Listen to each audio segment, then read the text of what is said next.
பசுமையான மாநிலமான கேரளாவின் திருச்சூரில் மையப்பகுதியில் சிவனுக்கு அர்ப்பணிக்கப்பட்ட ஒரு பழமையான இந்து கோவிலாகும். விஷ்ணுவின் அவதாரமாக கருதப்படும் பரசுராமரால் பிரதிஷ்டை செய்யப்பட்ட 108 சிவாலயங்களில் முதன்மையானது இந்த ஆலயத்தை மகாசேத்திரமாக கருதப்படுகிறது. மேலும் தென்கைலாசம் என்றும் குறிப்பிடப்படுகிறது. சுமார் 9 ஏக்கர் பரப்பளவில் மிக பிரம்மாண்டமாக இயற்கை அழகோடு அமைந்துள்ள இந்த பழமையான சிவன் கோவில் திருச்சூர் என பெயர் வர காரணமும் இந்த கோவில்தான் என சொல்லப்படுகிறது. அதாவது திருச்சிவபேரூர் என்ற வார்த்தையை சுருக்கித்தான் திருச்சூர் என பெயர் வந்தது. சுமார் 1000 ஆண்டுகளுக்கு மேல் பழமையான கோவில் என்று சொல்லப்பட்டாலும் இக்கோவில் எப்போது தோன்றியது என்பதை எந்த வரலாற்று ஆய்வாளர்களும் அறிஞராலும் இதுவரை கண்டுபிடிக்க முடியவில்லை. சுமார் 4000 ஆண்டுகளுக்கு முன் கட்டப்பட்டிருக்க வேண்டும் என்று சொல்லப்படுகிறது. கேரளாவின் உண்மையான கலாச்சாரம் மற்றும் மரபுகளை இக்கோவில் பிரதிபலிக்கிறது. யுனெஸ்கோ உலக பாரம்பரிய தளமாக அங்கீகரிக்கப்பட்ட இந்த பிரம்மாண்டமான கோவில் பக்தர்களின் கவனத்தை ஈர்க்கிறது. இக்கோவிலின் மூலவராக சிவன் வடக்குநாதனாக காட்சி தருகிறார். மேலும் ராமர் மற்றும் பகவான் சங்கரநாராயணருக்கு என அர்ப்பணிக்கப்பட்ட 3 முக்கிய சன்னதிகள் உள்ளது. பார்வதி தேவியாருக்கும் தனி சன்னதி உள்ளது. இந்த கோவிலில் 4 அற்புதமான கோபுர வாயில்கள் உள்ளன. கோவில் வளாகம் முழுவதும் கல் சுவரால் சூழப்பட்டுள்ளது. இங்கு சிவனும் பார்வதியும் சேர்ந்து பரசுராமருக்கு தரிசனம் கொடுத்ததாகவும் அதற்கு சான்றாக ஒரு பெப்பல் மரம் உள்ளது. ஏப்ரல் மே மாதங்களில் வரும் திருச்சூர் பூரம் திருவிழா லட்சக்கணக்கான பார்வையாளர்களுடன் யானைகளின் அணிவகுப்பு மற்றும் கலாச்சார காட்சிகள் வானவேடிக்கைகள் என 36 மணி நேரம் இந்த திருவிழா மிக பிரம்மாண்டமாக நடைபெறும். மகா சிவராத்திரி அன்று லட்சத்திற்கும் மேற்பட்ட தீபங்கள் கோவிலை சுற்றி ஏற்றப்பட்டு ரம்யமான தோற்றத்தோடு மிகவும் கோலாகலமாக கொண்டாடப்படுகிறது. அமர்நாத் லிங்கத்தை பனிலிங்கம் என்று அழைப்பது போல் இத்தலத்து சிவலிங்கத்தை நெய்லிங்கம் என அழைக்கப்படுகிறது. பல 100 ஆண்டுகளாக அபிஷேகத்தின் போது லிங்கம் மீது ஊற்றப்படும் நெய்யானது பதியப்பட்டு இன்று நெய் லிங்கமாக காட்சி தருகிறது.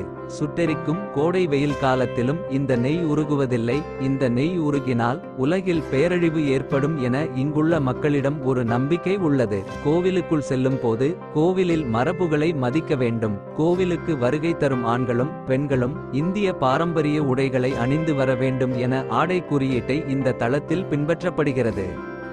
தரிசிக்கும் முறை ஸ்ரீ மூலஸ்தானம் என்ற மரம் கோயிலின் முகப்பில் உள்ளது.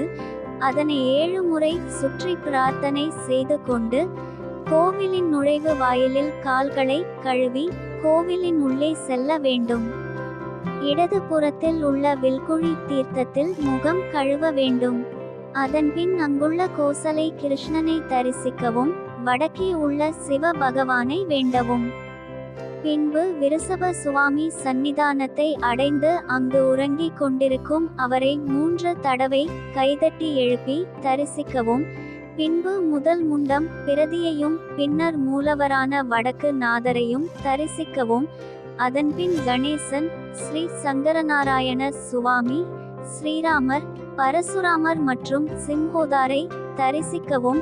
கோவிலின் வடக்கு கோடியில் உள்ள பீடத்திலிருந்து நின்றபடியே ஈஸ்வரன், பாரமேகாவும், ஐயப்பன், நாகராஜன் ஆகியவர்களை திசை நோக்கி தரிசிக்கவும்.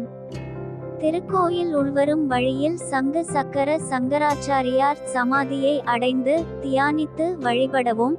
கடைசியாக சங்கரர் கோவிலை அடைந்து தரிசித்து முன்வாசலை அடைந்ததும் 2 பாதங்களையும் தரையின் சுவர் மீது 3 முறை தட்டி, அப்பனே வடக்கு நாதரே, இக்கோவிலிலிருந்து நான் எதுவும் எடுத்து செல்லவில்லை. வடக்குநாதனின் அருளோடு மட்டும் மனதிருப்தியுடன் வெளியே செல்கிறேன் என்று சொல்லி வெளிவர வேண்டும். வழிபாட்டு நேரம் அதிகாலை 4 மணி முதல் 11 மணி வரையிலும் மாலை 5 மணி முதல் இரவு 9 மணி வரையிலும் வழிபடலாம். தினந்தோறும் இரவு 8 மணிக்கு நடைபெறும் திருப்புகா பூஜையைத் தொடர்ந்து 41 நாட்கள் தரிசித்தால் நாம் நினைத்த காரியம் கைகூடும் என்பது நம்பிக்கை. 14 லோகத்தின் அதிபதி வடக்குநாதர் என்பதால் எது வேண்டினாலும் நடக்கிறது. வடக்குநாதரை தரிசித்தால் காசிக்கு சென்ற பலன் கிட்டும் என்பது ஐதீகம். முதலாக இத்தலத்திற்கு வருகை தரும் இளம் பக்தர்கள் இத்தலத்தில் உள்ள வியாசசிலா கல்லில் ஹரி ஸ்ரீ கணபதியே நமக என்று தனது கைவிரலில் எழுத வேண்டும். அவ்வாறு எழுதி வணங்கினால் கல்வி ஞானத்தில் சிறந்து விளங்குவார் என்பது ஐதீகம். இப்பேற்பட்ட புகழ்பெற்ற இத்தலத்திற்கு குடும்பத்துடன் ஒருமுறையாவது சென்று தரிசனம் செய்து விட்டு வாருங்கள். திருச்சூர் ரயில் நிலையத்திலிருந்து 800 மீட்டர் தொலைவில் அமைந்துள்ளது இக்கோவில். மீண்டும் சந்திப்போம். நன்றி, வணக்கம். வணக்கம்.